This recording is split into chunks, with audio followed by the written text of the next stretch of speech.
Hey everybody, Jen Decker here with another edition of AEW Top 5. This week's Dynamite was our go-home episode for our upcoming 2-week event, Fyter Fest. The stakes were raised and the stage is set for what should be one of the hottest fight cards of the summer.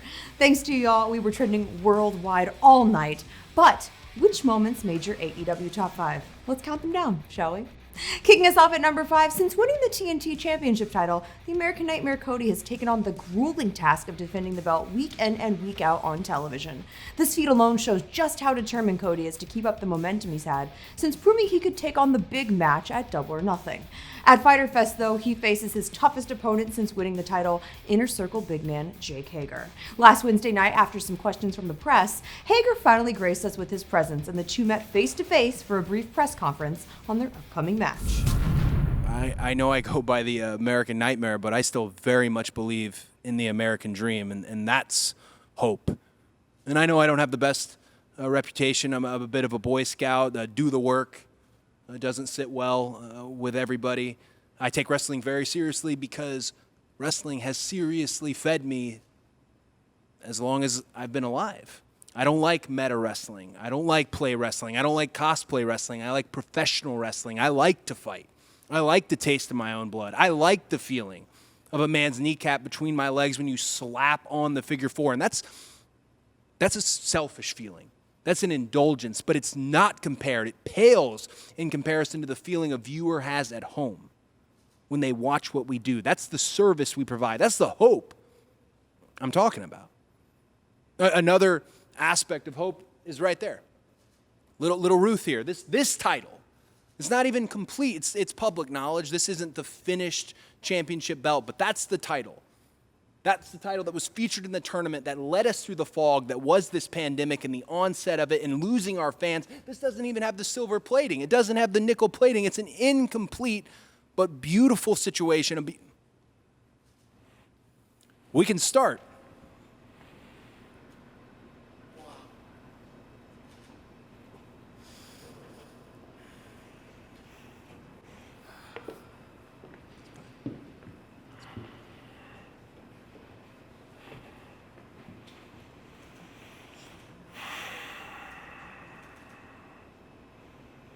You ready? I'm ready. Cameraman. All right.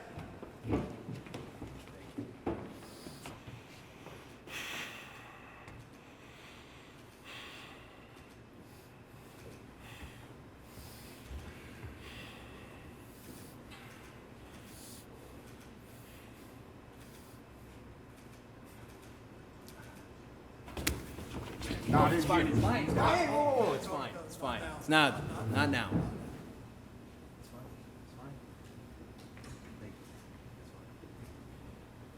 Let it go. All good. All good. Let it go. It's all good. Hey, get her off the stage now! Get her off the stage! I got it. Everybody back up. We're done. Thank you guys. We're done.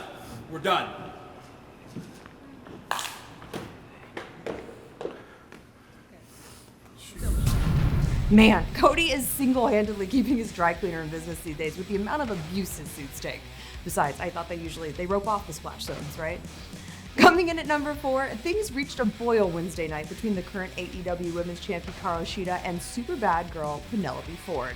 After Shida's victory over Red Velvet, the two decided to go at it on the arena floor so much that they took out Kip Sabian and Ricky Starks in the process. She got hit with the high knee, and now the Falcon Arrow. She's done the deal. 1, 2, 3. Are you kidding? Good Lord. Winner of this match. And now Shida. Shida comes out to get her some more of Penelope Ford, not waiting until Fyter Fest. These two want to tear the hell out of each other for the AEW Women's title. I tell you, it was this anger and this temper that propelled her to the title anyway. Remember how Nyla Rose got under her skin? Oh, hello there.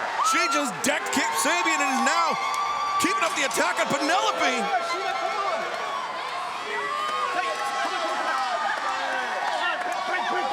This is just pure pandemonium here. Can you imagine what it's going to be like, though, in an official match in the ring for the AEW Women's title? And don't think that Penelope Ford can't win this damn thing. Of course she can win it. She's one of the hottest in AEW right now. You are crazy. It's okay. Save it for Fyter Fest. Look at Sabian. Sabian lost a lens there. He sure did. Okay. She's crazy. I think Ricky Starks might have lost a tooth, too. Calm down. Trying to get her to calm down. They started it anyway. Yeah, Penelope Ford and Sabian started this whole dadgum peeing contest. Listen, I'm all about receipts. And what I was saying long before Double or Nothing is that Penelope Ford has been long overlooked in the women's division and was due for a breakout. Now, with her very own match at Fyter Fest, expect her to pull out all the stops to try and leave with that title around her waist. Moving along, the boys from SoCal were no match for FTR, who were seemingly ready to take on anyone in the AEW tag team division. After the match, they were confronted by Butcher and the Blade, who had commandeered their sweet Ford truck. They issued a challenge to FTR for an 8-man tag match against them and the Lucha Brothers, who made their long-awaited return to Dynamite this week. But to have any shot at winning, Cash Wheeler and Dax Harwood will have to join forces with the men they've exchanged shots with on the internet for the last 2 years. That's right, the Young Bucks. This might come as a shock to all of you and all of you at home, but Cash and myself, we weren't a welcome addition here to the AEW tag team roster. Hey, no. It's okay because, man, they're good guys, and in this world, as you know, they're bad guys. And I understand that we're only scratching the surface of 5'10", and JR, we might not have the athletic background you like, but good guys and bad guys, we are the absolute baddest. So now I'm talking straight to you. I'm talking straight to you, Jungle Boy, and your dumbass dinosaur. I'm talking to Santana and Ortiz. I'm talking to the AEW Tag Team Champions. And on top of the list, I'm talking to Nick and Matt. I'm talking to you, Young Bucks. Congratulations. Congratulations, you graduated from the kiddie table. But now you're eating with the big boys. You're eating with the big boys, and when it comes to FTR, y'all bit off a little more than you can chew. Because we talk heavy, we hit hard, and we are the absolute best tag team on this planet.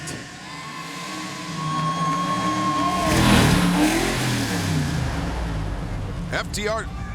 Hey boys, we're over here. Hey guys, it's us, the Butcher and the Blade. Hey guys, this is a great truck, man. Butch, we've been looking for a new meat wagon. I think this fits the bill, man. I think this is it.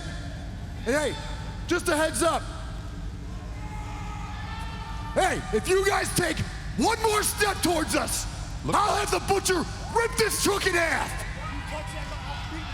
Do you see behind him? Now listen, I know you guys are excited for your little dream match with the Young Bucks. We're challenging you to an 8-man tag at Fyter Fest. The whole lot of you, FTR and the Young Bucks, versus the Butcher and the Blade and our partners, who have no fear. You're on! Pentagon Jr. Ray Phoenix returning to AEW, and now, Here we go. things are breaking down between the Lucha Bros and FTR. Tag team has just gotten even stronger, and how about that challenge for an 8-man tag at Fyter Fest? The return of the Lucha Bros, a welcomed addition to many of us here at AEW. They're just absolutely amazing, and look at this. Oh, good God. The package piledriver diving foot stomp combination. And now the Young Bucks. And there go the Lucha Bros. No shortage of history between the Young Bucks and the Lucha Brothers. I don't know if the FTR is going to be happy or pissed that the Young Bucks saved them. Welcome you back, Lucha Bros. The Lucha Bros and Butcher and Blade have commandeered FTR's truck.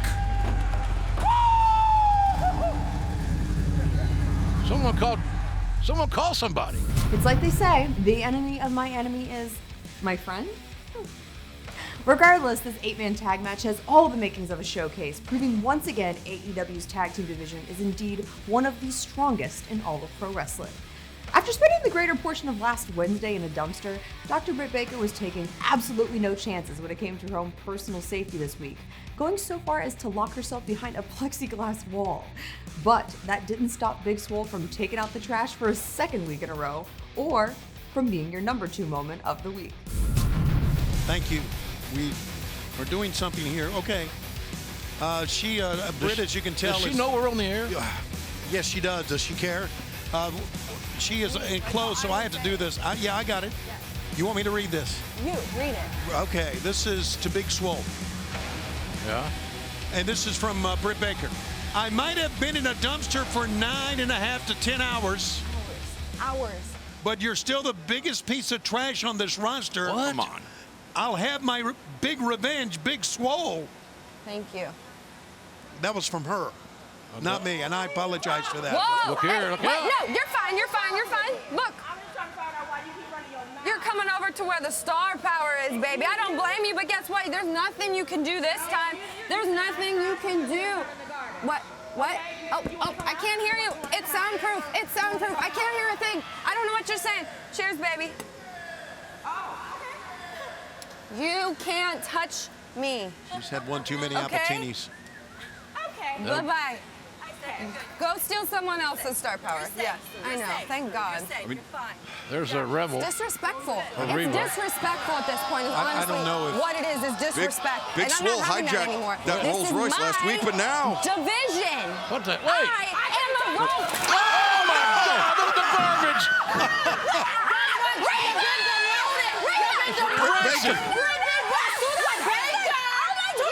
Trapped in a glass cage of garbage. I see bugs. I smell it. And finally, to say things have gotten a little contentious between Orange Cassidy and Chris Jericho would be a vast understatement, and Wednesday night proved to be no exception. Orange Cassidy got underneath Jericho's skin, delivering some lethal strikes to the shin with his hands in his pockets, to which Le Champion responded by ripping OC's Ray-Bans off his face and shredding them to pieces. The two continued to go at it through the arena, with Cassidy eating a gnarly shot from a camera. But Cassidy, bloodied from his right ear, his favorite right ear, according to his best friends, battled through his injuries to put Jericho through a table. And you guys loved every minute of the action because you voted it your #1 moment of the week. There's no question about that. Look at this, man. Cassidy is fighting back again. He's not backing down, Orange Cassidy. Knocking, Jericho with a backhand on Cassidy. No. I mean, this is bad. He's taking everything Jericho has to offer. And just think, these two men are going to fight at Fighter Fest Night 2. Oh! Jericho with that clubbing shot on Cassidy. And now sends him into the barricades once again. I don't know how these men are going to wait until July 8th. Oh, no, don't do that. Oh, no! Jericho swung the jib into the face of Cassidy. And now documenting his handiwork. Just like Orange Cassidy did last week on camera 12. Right, exactly. Jericho has found a measure of retribution, because I don't think Jericho's mind could take being one-upped again by Orange Cassidy. Well, he said, you better not do that kick to my shins, and he did exactly what Jericho warned him not to do. And look at this now, Jericho. He's got Cassidy up on that crate, but Cassidy, escapes. And oh man, right across the railing. The railing didn't settle a damn thing. Jericho's in trouble. Oh, and Cassidy's bleeding profusely from his right ear. But Jericho's face has just been slammed into that railing repeatedly. I think that jib caught him that time on the ear. Where's Orange headed? We're damn near out of time here. Look at his face. Look at that demeanor. Have we ever seen that look from Orange Cassidy? Orange Cassidy. Oh, my God, Jericho went right through a table. That leaping Superman shot from Orange Cassidy. A bleeding Orange Cassidy sends Jericho right through a table, right to the concrete. And again, these two men will fight. They'll fight each other on Night 2 of Fighter Fest. There you have it, guys, your top 5 moments of AEW Dynamite as voted on by you, the fans. Don't see your favorite moment here? Don't sweat it. There's always next week. Be sure and tune in next Wednesday, July 1st, for the first night of our 2-night event, Fighter Fest, with a card featuring Kenny Omega and Hangman Page versus Best Friends for the AEW Tag Team titles. Plus, AEW Women's Champion Shida will put her title on the line against Superbad Penelope Ford. And finally, for the TNT Championship, Cody Rhodes will face Jake Hager in what's sure to be a battle of the ages. That's all coming up next Wednesday and much, much more. Again, that's July 1st and a completely free to fans and only on TNT. Until then, be sure and keep up with us on all the social media channels like YouTube, Facebook, Twitter, and Instagram for the latest information, exclusive footage, and content you can't get anywhere else. And while you're at it, don't forget to like and subscribe and share us with your friends, alright? I'm Jen Decker, reminding you to stay safe, stay healthy, and thanks for being a part of the solution.